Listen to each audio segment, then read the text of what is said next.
سلام، جمشیدی هستم با آموزش جلیقه دامن قسمت 7 و آخر. به صورتی که تکه پشت رو هنو برو نکردیم و آستری به سمت زیر رو به خودمون قرار میدیم.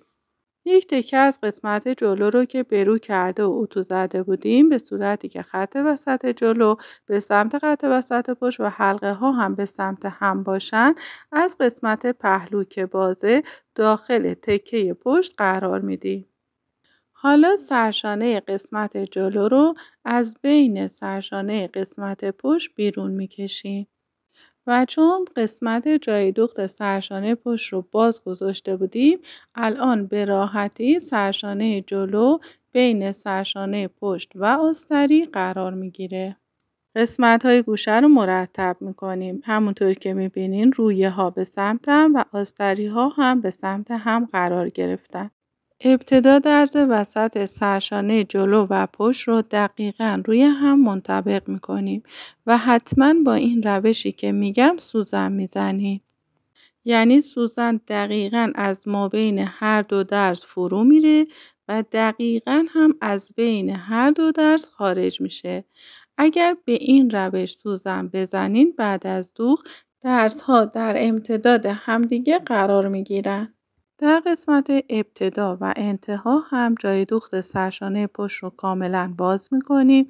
سرشانه جلو رو بیرون میاریم. گوشه ها رو کنار هم منطبق میکنیم و سوزن میزنیم.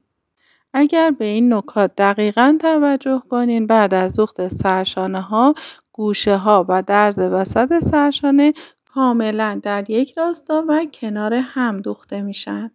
به این ترتیب 4 لایه سرشانه در یک مرحله و با هم دوخته میشن. در قسمت پهلو هم همین اتفاق میفته، یعنی 2 لایه رویه پشت و جلو و 2 لایه آستری کنار هم قرار میگیرن. میتونین جای دوخت پهلو رو هم مثل سرشانه در قسمت پشت باز بذارین تا قسمت جلو رو راحت تر بتونین بین اون قرار بدین. ولی اگر هم دوخته باشه چون درز پهلو نسبت به درز سرشانه بزرگتره کار سختی نیست. همونطور که میبینین خیلی راحت من پهلوی جلو و آستریش رو بین پهلوی پشت و آستری قرار داده و مرتب میکنم. در قسمت ابتدا و انتها جای دوخت پهلوی پشت رو باز میکنیم. پهلوی جلو رو کاملا بیرون میکشیم و گوشه ها رو کنار هم منطبق میکنیم. مرتب کرده و سوزن میزنیم. هر چقدر در زدن سوزن ها دقت بیشتری کنیم بعد از دوخت درز پهلو در قسمت حلقه و پایین لباس حالت پله‌ای نداره و کاملا کنار هم دوخته میشه. بعد از سوزن زدن ابتدا و انتها حالا مابین درز پهلو هر 4 لایه رو کاملا روی هم قرار داده و سوزن میزنیم. در آخر هم بین هر دو سوزن 4 لایه رو مرتب میکنیم و سوزن میزنیم. درز پهلو هم مثل درز سرشانه در یک مرحله هر 4 لایه آستری و رویه به هم دوخته میشن. با این روش اصطلاحاً درزهای سرشانه و پهلو تو هم قفل میشن و دیگه آستری حرکت نمیکنه و از قسمت حلقه و پایین لباس بیرون بزنه و نامرتب بشه.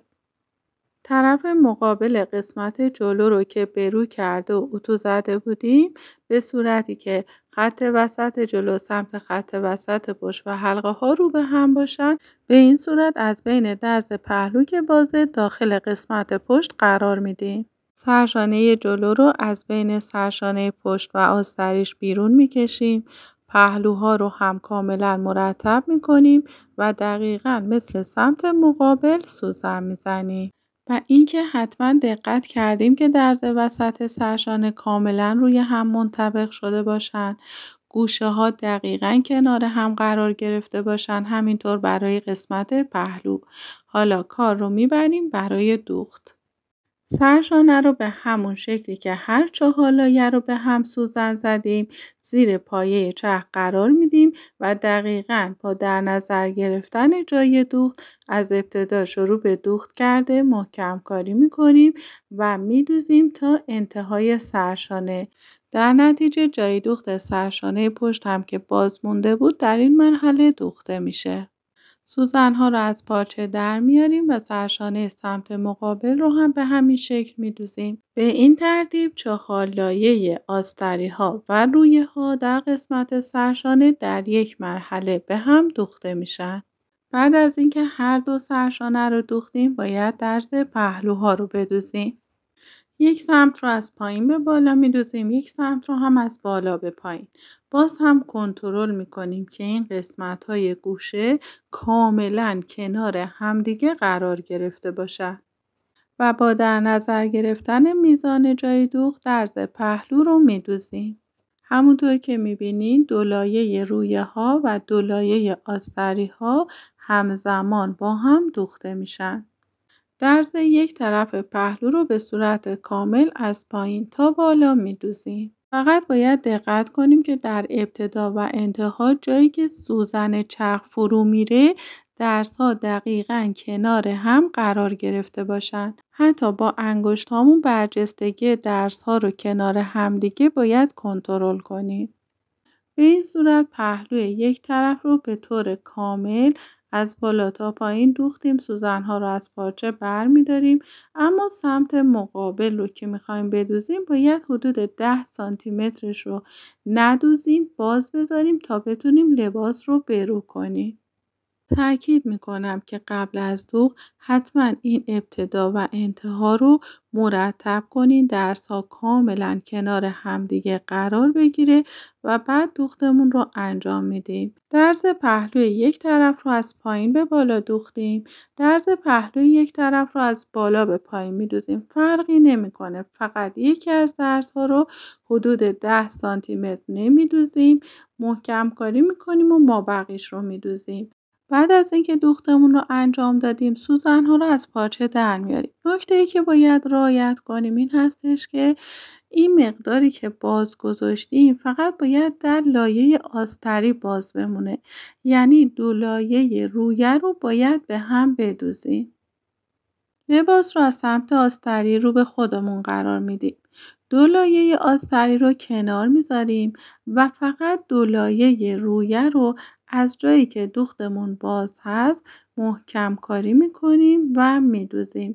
یعنی اون 10 سانتی متری رو که باز گذاشته بودیم باید در رویه دوخته بشه و فقط در آستری باز بمونه. چون باید از بین 2 لایه آستری کل لباس رو برو کنیم. به این شکل درز پهلو در رویه به صورت کامل دوخته میشه. قبل از اینکه لباس رو برو کنیم جای دوخت سرشانه ها رو در قسمت گوشه ها کم حجم کرده و کمی سبک میکنیم. در این مرحله میتونیم یک بار لباس رو برو کنیم، پروش رو بگیریم و اگر از میزان جای دوخت در قسمت پهلوها مطمئن شدیم حالا گوشه های درز پهلو رو هم در قسمت ابتدا و انتها کم حجم کنیم. در لباس هایی هم که آسترکشی قلفتی داره نیازی به سردوز یا تمیزکاری درز ها نیست. حالا از مقدار فضایی که در درز پهلو داخل آستری باز گذاشته بودیم کل لباس رو بیرون میکشیم. در واقع در آسترکشی قلفتی یک مقداری از آستر باید دوخته نشه تا بتونیم لباس رو برو کنیم. این مقدار میتونه در قسمت پایین پشت باشه، در قسمت هلال یقه باشه، ولی به نظر من بهترین حالتش در قسمت پهلو هستش که در نهایت این مقدار رو پس‌دوزی میکنیم یا با چرخ یه نیشه دوخت میزنیم. حالا مرحله آخر اتوکاری رو انجام میدیم. اگر یادتون باشه ما تکه پشت رو برو نکردیم. بنابراین درز قسمت پایین حلقه ها و هلال یقه پشت هنوز اتو نشده. بنابراین درز رو کاملا بیرون میکشیم به صورتی که 1 میل روی به آستری بغلته. مرتب میکنیم و اتو میزنیم. هم میتونیم در حین اتوکاری با دستمون درز رو بیرون بکشیم، 1 میل بغلتونیم و تکه تکه اتو بزنیم. یا اینکه اول درز رو کاملا بیرون بیاریم، مرتب کنیم، کوک بزنیم و بعد اتوکاری رو انجام بدیم. به هر حال باید خروجی کار به این شکل باشه که از روی لباس هیچ درزی مشخص نباشه. مثل همیشه بلافاصله بعد از اتوی گرم از اتوی سرد هم استفاده می‌کنیم. در آخر هم یک بار از روی لباس تمام قسمت‌ها رو هم اتوی گرم و هم اتوی سرد می‌زنیم. بعد از اتوکاری قسمت پایین لباس هلال یقه پشت رو اتو می‌کنیم. به همون حالت خودش روی میز اتو قرار میدیم. درز رو کاملا مرتب کرده به صورتی که 1 میل رویه به آستری بغلطه. بعد از اتوی گرم از اتوی سرد هم استفاده می‌کنیم، فقط باید دقت کنیم که حالت هلالی شکل یقه از بین نره. در آخر هم حلقه‌های پشت رو مثل حلقه‌های جلو اتو می‌کنیم، اما چون درز پهلوها به هم دوخته شده برای راحتی کار میتونیم از تخت ژانت استفاده کنیم. درزها رو مرتب می‌کنیم به همون صورت که 1 میل رویه به آستری بغلطه و دور تا دور حلقه رو تکه تکه روی تخت ژانت میچرخونیم و اتو میزنیم. برای اتو کردن درز پهلو هم از تخت ژانت استفاده می‌کنیم. درز پهلو رو روش قرار میدیم، مرتب می‌کنیم. در واقع جای دوختای درز پهلو هر 4 لایه به سمت پشت قرار می‌گیرن. از اتوی گرم و بلافاصله از اتوی سرد استفاده می‌کنیم. به همین صورت درز سرشانه‌ها و سمت مقابل لباس رو هم اتو می‌زنیم. این هم از پایان دوخت جلیقه. همونطور که می‌بینید درزها در قسمت حلقه و یقه کاملا در امتداد همدیگه قرار گرفتن و با این روش درزهای پهلو و سرشانه هم کاملا ثابت هستن و آستری حرکت نمی‌کنه. در صورت تمایل میتونیم یه دوخت نما و تزئینی دور تا دور حلقه، قسمت پایین لباس و دور یقه داشته باشیم که من به فاصله 1 پایه و دوخت درشت چرخ دور تا دور حلقه ها پایین لباس و دور یقه این کار رو انجام دادم. قسمتی هم که در پهلوی آستری برای برو کردن لباس باز گذاشته بودیم رو دوختم و به این ترتیب با یه آسترکشی قلفتی داخل لباسم کاملا تمیز و مرتبه. در آخر هم اگر روی همخور در نظر گرفته بودین باید دکمه و جا دکمه بزنید. دوست هنرمندم، این هم از پایان آموزش ست جلیقه دامن. امیدوارم از این آموزش بهره کافی رو برده باشی.